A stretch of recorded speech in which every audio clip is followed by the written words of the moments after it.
bon matin, bonsoir à tous et à toutes. Bienvenue à cet épisode spécial de Briser la glace. En fait, Briser la glace, si vous ne me connaissez pas, parce que normalement, je suis pas actif vraiment sur YouTube, mais j'ai fait une exception aujourd'hui pour ce mock draft. En fait, c'est ça, si vous me connaissez pas, je suis, moi, un podcast de hockey disponible sur toutes les plateformes, que ce soit Spotify, iHeartRadio et compagnie. Vous pouvez me trouver facilement là-dessus. Un podcast qui parle de hockey et présentement, durant les derniers épisodes, on a beaucoup parlé du repêchage 2023 de la Ligue nationale de hockey, le repêchage qui s'en vient. Beaucoup d'excitation par rapport à ce repêchage historique, un repêchage qui est loadé en talent. Donc on avait bien hâte ce soir justement de voir qui allait remporter la loterie pour justement avoir la chance de repêcher Connor Bedard, mais également les autres joueurs qui suivent, dont Adam Fantilli, Leo Carlsson, William Smith et peut-être même Matvei Michkov. Donc la loterie a eu lieu. On sait maintenant que c'est les Blackhawks de Chicago qui ont remporté cette loterie-là. Les Blackhawks qui en avaient grandement besoin. Donc ils vont avoir la chance de mettre la main sur un joueur potentiellement de talent générationnel en Connor Bedard, ce qui va grandement les aider dans leur reconstruction. Et ensuite, en fait, il y a juste les Ducks d'Anaheim qui ont reculé d'un rang et même chose pour les Blue Jackets de Columbus qui ont passé du 2e au 3e rang. Donc, peu de changements cette année. Il n'y a pas eu d'upsets en tant que tel. Pour le reste du classement, ça demeure inchangé. J'ai fait un mock draft hier, en fait, tout juste avant la loterie. Un mock draft pré-loterie, on va le dire comme ça. Mais je me permets d'en faire un deuxième aujourd'hui, juste pour avoir un classement suivant justement l'ordre final qui vient tout juste d'être déterminé. Donc, on se lance là-dedans, les amis. Donc, c'est sans surprise qu'au premier rang, les Blackhawks de Chicago sélectionnent Connor Bedard. By the way, je parle au présent, vous avez compris, c'est un mock draft. Ça sera peut-être pas nécessairement la réalité, j'y vais simplement de mes prédiction. Donc, Connor Bedard pour Chicago, il n'y a pas vraiment matière à discussion là-dessus. C'est un des meilleurs joueurs, en fait, qu'on a vu, qui est disponible au repêchage, en fait, depuis les 20 dernières années. Évidemment, il y a eu McDavid, qui est le meilleur joueur au monde. Bedard est clairement le meilleur joueur depuis McDavid, mais avant ça, on peut même remonter là, jusqu'à Crosby, Ovechkin. Bedard fait partie de ces joueurs-là, sans contredit. Donc, Connor Bedard, premier rang à Chicago. Au deuxième rang, les Ducks d'Anaheim ont quand même plusieurs beaux choix devant eux, mais je pense qu'ils vont y aller avec le consensus en Adam Fantilli, le grand centre qui joue présentement dans la NCAA. En fait, je sais qu'il y a eu beaucoup de critiques à l'égard de Fantilli pour ceux qui l'ont vu jouer uniquement lors du championnat junior des moins de 20 ans. Mais croyez-moi, Adam Fantilli, c'est tout qu'un joueur, un centre de 6 pieds 2, 187 livres, qui a eu des stats tout simplement incroyables dans la NCAA. Et la NCAA, en fait, c'est des joueurs plus vieux que lui. C'est un des joueurs les plus jeunes de la Ligue. Il a terminé meilleur pointeur de la Ligue et il a la meilleure saison pour un joueur éligible au repêchage depuis la saison historique de Jack Eichel. En fait, il y a la deuxième meilleure saison depuis le début des années 90, alors que Paul Kariya avait justement eu sa saison historique. Donc, c'est la deuxième meilleure récolte pour un joueur éligible au repêchage depuis Paul Kariya. Ni plus ni moins. Donc, ça va grandement aider les Ducks dans leur reconstruction. Évidemment, les Ducks ont déjà deux excellents centres en Trevor Zegras et Mason McTavish, mais je pense que Fantilli va devenir le centre numéro 1 et un de ces deux gars-là va être le centre numéro 2 et l'autre va être à l'aile de Fantilli. En fait, je vais très bien Zegras à l'aile de Fantilli. Je pense que ça serait un excellent duo. En troisième place, les Blue Jackets de Columbus qui ont reculé d'un rang. En fait, les Blue Jackets qui ont, à l'instar des Ducks d'Anaheim, un excellent pool de prospects. Évidemment, ils ont Ken Johnson, Cole Sillinger, Kirill Marchenko, David Iricek. Ils ont Dumais, Matechuk, Del Belbelous. Ils ont beaucoup de bons jeunes joueurs dans leur équipe. Ils ont d'autres bons vétérans également qui gravitent autour de tout ça. Évidemment, Patrick Laney, Johnny Gaudreau et compagnie. Donc, ils ont plusieurs choix qui s'offrent à eux, mais je crois qu'ils vont y aller également avec le consensus en Leo Carlsson, un autre excellent prospect que je trouve qu'on parle pas assez, qui passe un peu sous le radar. Carlsson, qui est un centre slash ailier, parce qu'il joue vraiment aux deux positions, de 6 pieds 3, 200 livres, qui évolue présentement dans la SHL, la ligue pour monsieur dans la Suède. En Suède, oui. Qu'on compare, je dirais, souvent à Mikko Rantanen, en fait, un grand gaillard avec un bon hockey IQ, d'excellentes mains. Il n'a pas le meilleur coup de patin, mais je vous dirais que le reste est tellement élite que c'est bien le dernier de mes soucis.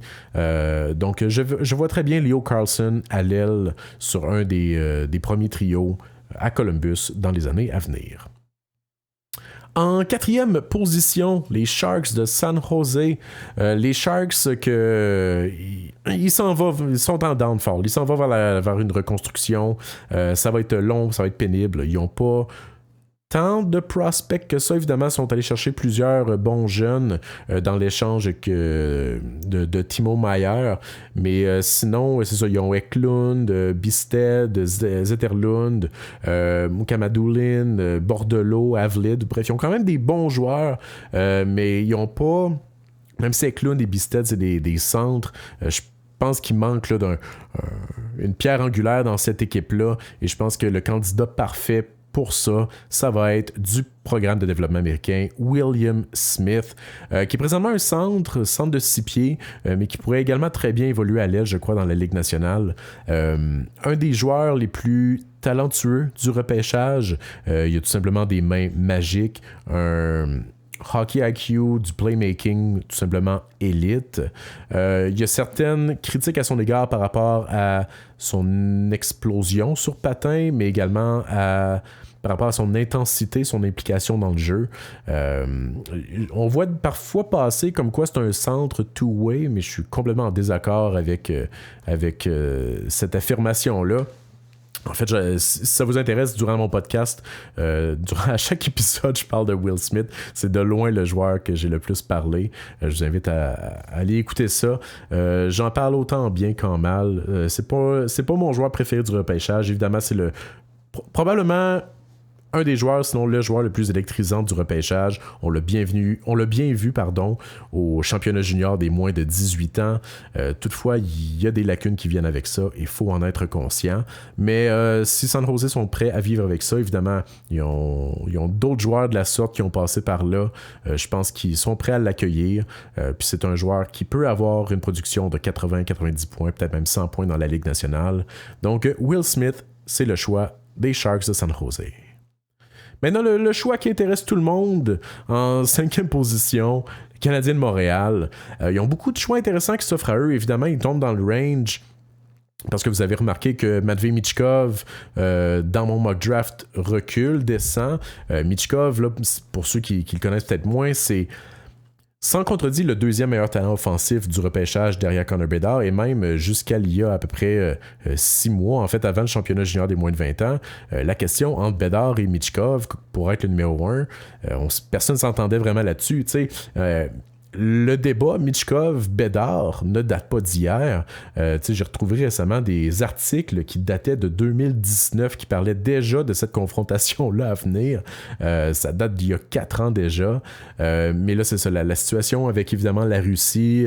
Matvei Michkov, c'est un peu nébuleux à savoir si les équipes vont vouloir le repêcher si tôt ou non. Également, il y a son contrat aussi qui est sous contrat. En fait, Michkov est sous contrat jusqu'à la saison 2026, si je ne m'abuse, dans la KHL. Mais pour moi, ça, c'est pas tant un facteur parce que Michkov a le potentiel pour devenir un joueur de concession, potentiellement même un joueur générationnel. Il a brisé tous les records par où qui est passé. Il y a des meilleures productions offensives dans la KHL pour un joueur éligible au repêchage. Il a battu les records, en fait, de Tarasenko, de Kucherov, de Kaprizov, de tous les gros noms, les gros prospects russes qui sont passés par la KHL. Michkov est une bonne coche au-dessus en termes de production. Évidemment, reste à voir si cela va se transposer, dis-je, dans la Ligue nationale. Tout ça pour dire, c'est pas le choix que j'ai pour le Canadien au 5e rang. Le Canadien, c'est ça. Évidemment, il pourrait aller chercher Michkov, mais je pense que ça représente un risque que je ne crois pas que les partisans soient prêts à prendre.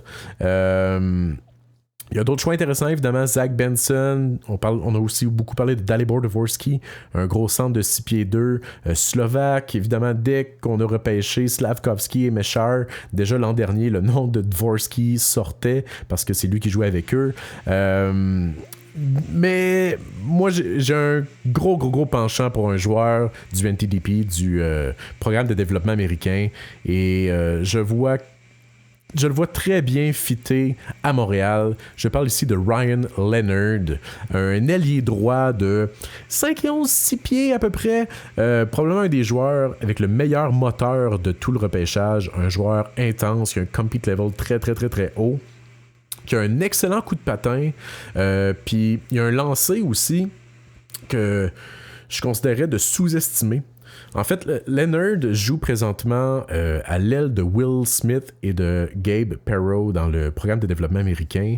Et c'est vraiment le catalyseur de cette ligne-là. En fait, cette ligne-là a battu beaucoup de records cette année. En fait, Smith et Perreault ont battu le record pour le nombre de points dans une saison dans ce programme-là. Smith était à 1 point de battre le record au championnat junior des moins de 18 ans, le record de Kucherov. Mais Leonard a un apport sur cette ligne-là, tout simplement non négligeable. C'est un gars, c'est ça, qui est intense, qui va chercher la rondelle dans les coins, qui joue du hockey de série match après match, séquence après séquence, qui est responsable défensivement. Souvent, beaucoup des jeux qui sont terminés par Perreault et Smith partent d'un bon jeu défensif ou physique amené par Ryan Leonard. C'est pas le plus gros, mais il joue comme s'il était gros. Il fait 6 pieds, mais il joue comme s'il en faisait 6 pieds 3, 6 pieds 4. Il joue comme si c'était justement un gros power forward. On dit de lui qu'il y a un style de jeu à la Matthew Tkachuk. Je ne sais pas s'il va pouvoir atteindre le potentiel de Matthew Tkachuk. En fait, à chaque année, il y a ces genres de joueurs-là dont justement on doute un peu. En fait, on se rappelle que le Canadien avait repêché Kotkaniemi avant Brady Tkachuk et on s'en veut encore. Mais là, je pense que le Canadien ne passera pas à côté de cette opportunité d'aller chercher un joueur intense. On voit d'ailleurs en série présentement c'est qui les joueurs qui dominent. Évidemment, Bertuzzi, Tkachuk et compagnie. Et Leonard est un joueur de cette trempe-là. Donc, c'est mon choix au 5e rang pour le Canadien de Montréal. Je vois tellement un beau fit avec Caulfield Suzuki. Ouais. 6e place, les Coyotes de l'Arizona. Coyotes, évidemment, qui sont en éternelle reconstruction. Ils ont des bons jeunes à l'attaque. Évidemment, Barrett Hayton est en train là, de commencer à s'épanouir. On a Dylan Gunter. Il y a Cooley qui s'en vient. On a Geeky également. Il y a quand même beaucoup de bons jeunes dans le pipeline de cette équipe-là, mais c'est beaucoup des attaquants. Il manque beaucoup de défenseurs dans cette équipe-là, particulièrement depuis que Jacob Chychrun est parti. Donc, je pense qu'ils vont y aller pour un reach. Parce que c'est vraiment un repêchage d'attaquants. Il y a peu de défenseurs. En fait, je pense qu'il y a beaucoup de défenseurs qui pourraient sortir entre 10 et 16. Mais c'est peut-être un peu tôt pour aller les chercher. Mais je pense que l'Arizona a tellement besoin. Puis il y a un joueur qui a un gros potentiel là-dedans. Un défenseur droitier, en partant c'est rare, de 6 pieds 2, très mobile. Vous aurez compris que je parle ici de David Reinbacher. Donc, un excellent défenseur là, que je verrais très bien les Coyotes d'Arizona aller chercher aussitôt que le 6e rang. Parce qu'évidemment, si vous regardez là, beaucoup des classements, vous allez voir là, principalement des attaquants jusqu'à peut-être 8-9e position, mais il faut faire la différence entre des classements et un mock draft. On sait que la journée du repêchage, il y a souvent des surprises qui se passent, notamment des reach pour aller chercher des défenseurs ou des joueurs un peu plus gros. Et c'est pas rare qu'on voit des plus petits joueurs, justement, baissé lors de la journée du repêchage. En 7e position, on a les Flyers de Philadelphie. Les Flyers qui ont besoin d'à peu près tout dans leur reconstruction, en fait. Mais il y a un choix, en fait, que je les verrais très bien prendre. Mais en fait, je les aurais très bien vus prendre Ryan Leonard, dont je parlais là, précédemment. Ryan Backer aurait également pu être un bon choix pour eux, mais bon, ces deux choix-là viennent de sortir back-to-back juste devant leurs yeux. Mais il y a un autre joueur qui a grandement impressionné, qui a remonté dans les classements. En fait, c'est un joueur qui avait descendu dans les classements au cours des derniers mois. Et là, avec le championnat junior des moins de 18 ans qui vient de connaître, a remonté dans les classements et je pense qu'il a prouvé que c'est vraiment un excellent joueur, un excellent centre, un centre complet avec une bonne vision, des bonnes mains, un excellent lancer, un des lancers les plus sous-estimés du repêchage également, et que c'est un des joueurs qui a le jeu défensif le plus affiné déjà malgré son âge. Je parle ici du grand Slovaque Dalibor Dvorsky, qui sera un excellent centre, je crois, pour les Flyers de Philadelphie. En 8e position, les Capitals de Washington, une autre équipe qui s'enligne vers une reconstruction longue et pénible, mais pour moi, il y a un choix évident pour eux. En fait, c'est la seule équipe que je vois faire ça. Évidemment, vous aurez compris, c'est l'équipe qui s'en va chercher Matvei Michkov. Les Capitals ont quand même un gros historique d'aller chercher des joueurs russes. Et même récemment, en fait, l'an dernier, pas plus tard justement que l'an dernier, on se rappelle, c'est eux qui étaient allés chercher au 24e rang Ivan Miroshnichenko, un ailier gauche russe de 6 pieds 1, qui était supposé sortir dans le top 10, voire même top 5 en début d'année, mais qui avait malheureusement été malade. Il avait eu le cancer, le même que Mario Lemieux. Il avait droppé au classement et il était encore sous contrat avec son équipe, mais vous voyez, il avait quand même repêché.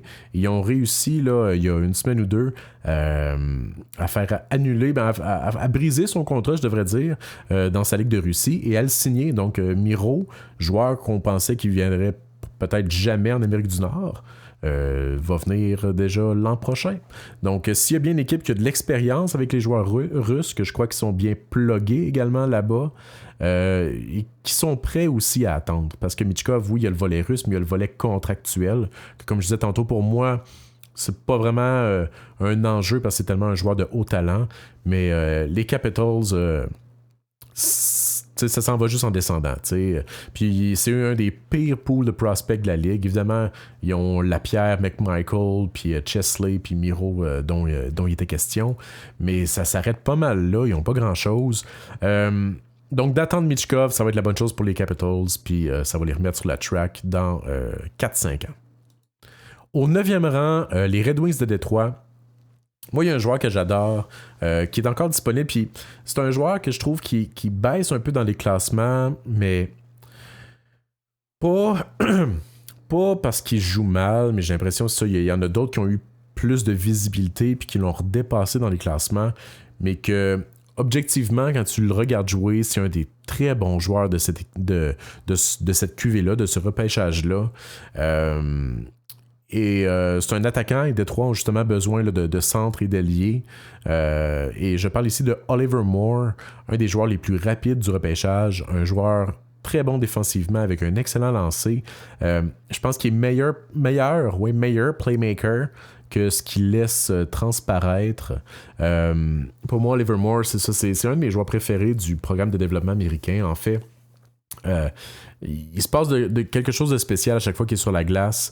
Malheureusement pour lui, il ne joue pas avec des compagnons de trio nécessairement très solides. Donc, des fois, les jeux qu'il crée ont peine à se compléter. Mais d'ailleurs, c'est en partie grâce à lui que les États-Unis ont gagné la médaille d'or. C'est lui qui a fait un bon jeu défensif et qui a remis la rondelle à Ryan Leonard, qui a compté le but en prolongation contre les Suédois pour remporter la médaille d'or. Je pense que c'est un joueur très, très, très sous-estimé. Puis une des grosses comparaisons qui ressort tout le temps avec Oliver Moore, on le compare souvent avec Dylan Larkin. Donc je pense que c'est le type de joueur qui fait très, très bien à Détroit. Ensuite, 10e rang, les Blues de Saint-Louis, une autre équipe là, pour laquelle il va y avoir une certaine reconstruction qui En fait, ils sont dans une drôle de position parce que ils ont des bons joueurs, des bons jeunes joueurs, je devrais dire. Tu sais, en Thomas, Kyrou, ils ont d'excellents prospects en Snuggerud, Bolduc, Neighbors, Dean. Mais c'est pas un pool de prospects qui est très, très, très profond. Et leur défense en arrache beaucoup, beaucoup, beaucoup. Fait qu'ils ont besoin d'un bon prospect défensif. Puis, honnêtement, en ce moment, j'ai mis Axel Sandin Pelika. Je vais garder ça. C'est ça que j'ai fait. Mais je pense qu'il y aurait peut-être d'autres choix. Je pense que Saint-Louis pourrait nous surprendre avec d'autres choix plutôt que Sandin Pelika. Sandin Pelika, je crois qu'il pourrait descendre. En fait, tout le monde, tous les amateurs adorent Sandin Pelika. Mais si vous regardez la plupart des classements, il est plus loin que ça un petit peu. Je pense qu'il y en a beaucoup qui doutent justement de son physique et sa capacité à peut-être s'intégrer dans la Ligue nationale. Contrairement à peut-être des... Dimitri Smachev ou Tom Willander que je pense pourrait sortir à la limite plus haut que Sandin Pelika. Mais écoutez, j'ai mis Sandin Pelika 10e à Saint-Louis. Un défenseur très très très mobile, très agile. Je pense que ça pourrait les relancer et devenir potentiellement leur défenseur numéro 1, même si je crois que ça va être plus un défenseur de deuxième paire. Mais tant mieux s'il peut devenir un défenseur numéro 1 et relancer cette équipe-là. En 11e place, on retrouve les Canucks de Vancouver. Les Canucks, évidemment, un défenseur, ça ne leur ferait pas tort, mais ils ont aussi besoin d'ailiers. En fait, ils ont beaucoup d'alliés dans leur pipeline, que ce soit, évidemment, Podkolzin, Roglander, Lekkerimäki et tout ça. Sauf qu'il y a quand même des gros points d'interrogation au-dessus de ces joueurs-là. Il n'y a toujours rien de confirmer en termes d'impact dans la Ligue nationale pour ces joueurs-là. C'est ça, s'il y a un impact, je ne sais pas à quel point ça va être un impact important. Donc, je pense qu'ils se doivent de tenter le home run ici, d'aller chercher un joueur qui est beaucoup trop talentueux pour sortir aussi bas que ça, mais que malheureusement, son physique le fait reculer. C'est un gars qu'on voyait classé 5-6e avant le championnat junior. Malheureusement pour lui, il n'a pas participé au championnat junior à cause que son équipe dans la WHL était en séries éliminatoires. Et ça a permis à d'autres joueurs qui ont participé au tournoi de remonter, de le dépasser dans les classements. Donc c'est pas qu'il a mal joué. Ça a été, il y a eu une saison quasi historique en fait dans la WHL en termes de récolte de points. Il a quasiment fait 100 points. Puis on n'en parle presque pas à cause que Connor Bedard a juste été exceptionnel. Mais je parle ici de Zach Benson, un ailier gauche de 5,9, 5,10, mais un joueur excessivement talentueux avec un bon moteur, beaucoup de compete, un bon jeu two-way. Je pense que ça serait un bon fit à Vancouver, ou du moins, si on parle souvent de repêcher le meilleur joueur disponible et pas nécessairement repêcher selon les besoins, je pense que c'est un mix des deux, mais dans ce cas-ci, surtout rendu à ce temps-là, il y a des joueurs qui ont glissé, qui sont beaucoup trop talentueux pour les laisser passer, et je pense que c'est ce qui se passe. Avec Vancouver, ils vont sélectionner Zach Benson, et je pense d'ailleurs que la journée du repêchage, des équipes comme ça, Vancouver, qui ont des besoins un peu partout, je pense qu'ils vont vraiment aller chercher le gars qui a glissé. Donc, c'est ma prédiction. 12e position, les Coyotes de l'Arizona, avec le choix, en fait, des sénateurs d'Ottawa. Arizona, évidemment, on parlait tantôt, ils ont besoin cruellement de défenseurs. Ils sont allés chercher Ryan Backer au 6e rang. Ils pourraient aller chercher encore un défenseur. Je crois que ça pourrait très bien arriver. Mais il y a également d'autres attaquants encore très intéressants sur le board. Et un choix, en fait, parce que les Coyotes, pendant plusieurs années, ont cherché des gros joueurs. On pensait à Strome, à Hayton, que même Geeky, que on leur reprochait tout le temps leur coup de patin, mais on dirait qu'ils s'obstinent à aller chercher ces gros joueurs-là qui ont un coup de patin déficient, mais qui ont un potentiel tellement élevé. Et je pense qu'ils vont encore faire ça cette année. Et le joueur que je les vois sélectionner à ce rang-là, c'est Matthew Wood, l'ailier gauche, grand format canadien. Un des meilleurs lancers, excellente main. Sauf que ça, il y a un des pires coups de patin également là, de la première ronde. Sauf qu'ils ont besoin d'alliés gauche aussi pour jouer évidemment avec Gunther, Cooley, Geeky, tout ça. Donc je pense que Matthew Wood serait un bon fit en Arizona. 13e place, on retrouve les Sabres de Buffalo. Les Sabres de Buffalo qui ont, à mon avis, le meilleur pool de prospects de toute la ligue. Évidemment, la plupart de ces prospects-là ont déjà gradué dans le club. On parle ici, là, évidemment, de Rasmus Dahlin, Owen Power, Dylan Cousins, Jack Quinn, Peyton Krebs. On peut même là, inclure là-dedans Yoki Ariu, Samuelson, même Levi également, le gardien de but qu'on pourrait inclure là-dedans. Et dans leur pipeline, dans le junior, ils ont encore Kulich, Matthew Savoy, Ostlund, Rosen, Johnson. Bref, ils ont beaucoup, beaucoup, beaucoup de talent et du talent high-end. Tu sais, pas juste qui ont des prospects avec un potentiel de jouer sur un top 6. Fait que je pense sont proches d'avoir, en fait, eux autres, une équipe, j'allais dire dominante, ou du moins très compétitive. Je vais quand même baisser les attentes un peu. Et je pense que dans leur cas, de tenter le home run, c'est peut-être pas l'approche à avoir. Ils ont déjà leurs gros joueurs de talent dans leur pool de prospects. Je pense qu'ils doivent aller chercher là un peu de stabilité. Du moins un gars qui a de la certitude de jouer dans la Ligue nationale à cause des outils qu'il propose. Puis qui a un gabarit qui va lui permettre d'arriver dans la Ligue nationale, tu sais, dans 1 an, 2 ans, 3 ans et pas dans 5 ans. Et un des joueurs que je vois là-dessus, puis aussi, c'est qu'ils ont besoin beaucoup d'alliés, ils ont beaucoup de centres dans leur pipeline, beaucoup de défenseurs. Donc, un des joueurs que je vois qui coche en fait toutes ces cases-là pour moi, c'est Colby Barlow.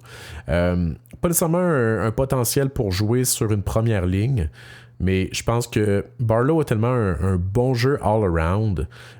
C'est un joueur qui peut jouer physique. Il a des bonnes mains, un excellent lancer. C'est vraiment un des bons lancers du repêchage dans le cas de Barlow. Il est responsable défensivement également.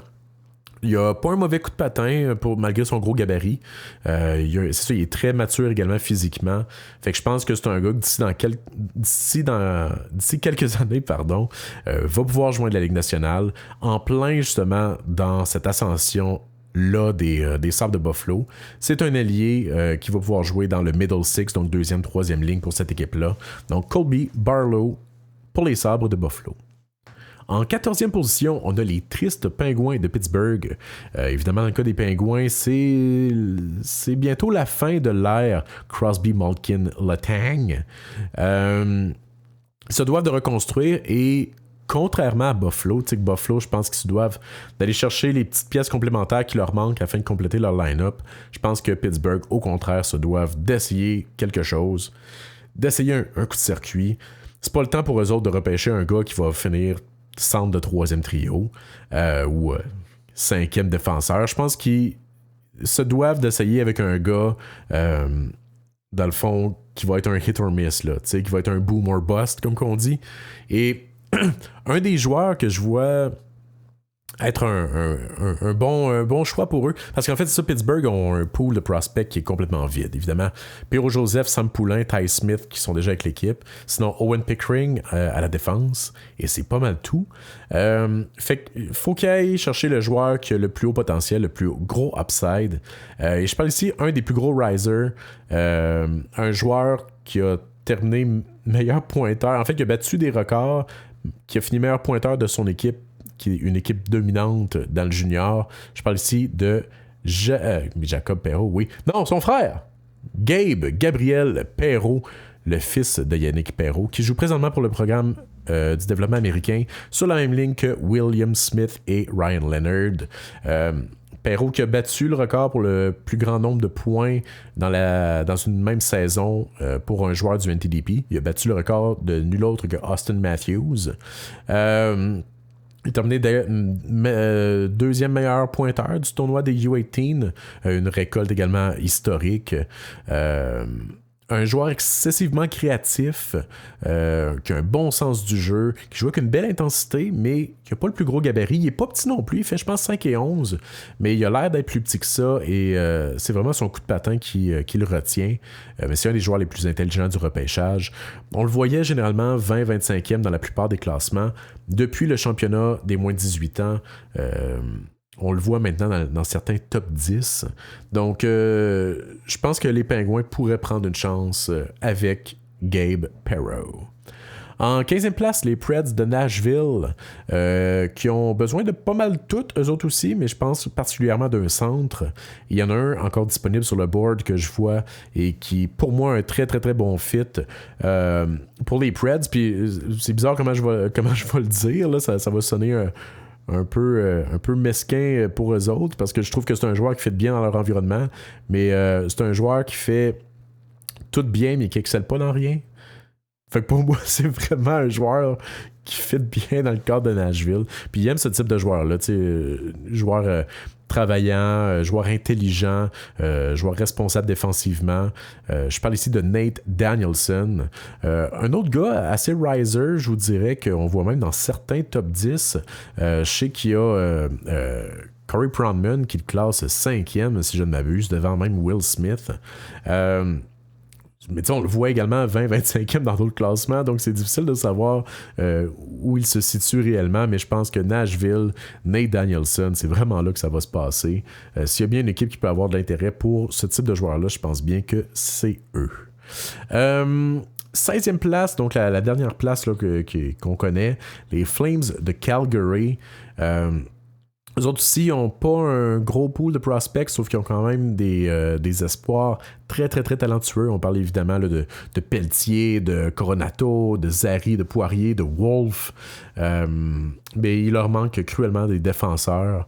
C'est vraiment la faiblesse de leur pool d'espoir. Moi, il y a un défenseur que j'aime beaucoup, mais c'est pas lui qu'ils vont prendre là, dans mon mock draft. Mais je les verrais bien prendre justement Dimitri Smachev.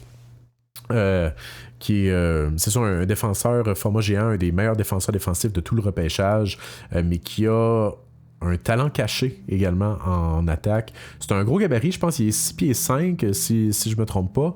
Il a un gros coup de patin, d'excellentes mains également pour un joueur de cette stature-là, mais c'est un joueur qui est...